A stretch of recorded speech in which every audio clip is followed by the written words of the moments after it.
Doctor मुफ्तियाँ Hafiza बसीरतुन्निसा मोमिनाती साबिक़ा नायब शेखुल तजवीद जामिअतुल मोमिनात मुग़लपुरा हैदराबाद की जमा करदा किताब आयात कुरानी शिफा का ज़रिए की रस्म इजरा बदस्त मौलाना मुफ्ती डॉक्टर हाफिज़ Mohammed Mastan Ali Qadri director and founder Jamiatul Mominat Mughalpura Hyderabad इहाते शरई अदालत जामिअतुल मोमिनात मुग़लपुरा हैदराबाद अमल में आई। इस मौके पर मौलाना मुफ्ती डॉक्टर हाफिज़ मोहम्मद साबिर पाशा क़ादरी खतीब व इमाम मस्जिद तेलंगाना स्टेट हज हाउस नामपल्ली हैदराबाद, मौलाना मुफ्ती डॉक्टर SM सिराजुद्दीन चिश्ती अल क़ादरी, मौलाना खालिद अली, मौलाना मुफ्ती डॉक्टर मोहम्मद अब्दुल वासे अहमद सूफ़ी, डॉक्टर मोहम्मद सादिक अली, मौलाना सैयद खिज़र पाशा क़ादरी, मुफ्ती अब्दुल रहीम क़ादरी के अलावा दीगर हज़रात भी मौजूद थे। इस मौके पर इज़हार ख्याल करते हुए बतलाया कि और हम कुरान में उतारते हैं वो चीज़ जो ईमान वालों के लिए शिफा और रहमत है और इससे जालिमों को नुकसान ही पड़ता है। कुरान शिफा है, इससे ज़ाहिरी व बातिनी अमराज, गुमराही और जिहालत वगैरह दूर होते हैं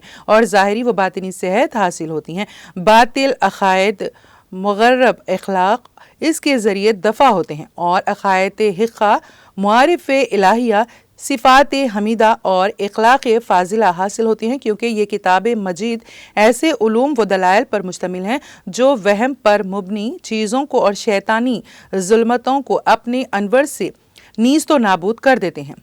और इसका एक एक हुरूफ बरक़ात का गुंजिना व ख़जाना है जिससे जिस्मानी अमराज और आसीब दूर होते हैं। कुरान मजीद में जिस्मानी अमराज की भी शिफा मौजूद है।